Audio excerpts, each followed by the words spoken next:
Kahit panghuli na lamang ho, no, we're hearing Opo. naman ho itong majority, Senate majority ngayon Oo. na ang gusto ho nilang maging presiding officer ay si Senator Cheese Escudero. So ngayon lang ho tayo nakita na hindi yung Senate President, if ever, ang magiging presiding officer. Posible ho ba yun, Attorney So, Salvador? maganda yung tanong mo. Naitanong na rin sa akin yan, Attorney Galang. Pagbabasahin mo yung text ng Philippine Constitution, pagbasahin nyo, nandun din sa sinabi ko yun, Article 11, Section 3, Paragraph 5.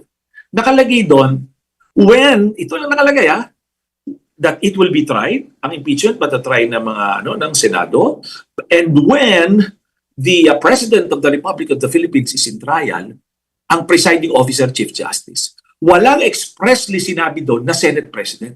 Ang Senate rules ang nagsasabi, Senate President.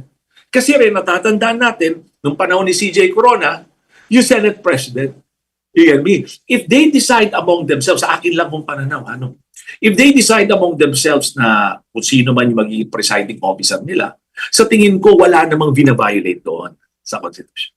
Kasi nilagay lang nila yun, kasi as a natural default mechanism, ang Senate President kasi talaga nagpe-preside, di ba? Attorney Galang siya talaga.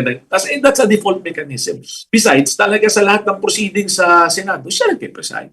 Pero pag binasa nyo yung provision ng konstitusyon sa text niya, ay hindi nakalagay expression doon na Senate President naman. Ang sinasabi doon, kung ang Presidente ng Pilipinas ang itatry ng impeachment, ang Chief Justice ang presiding officer.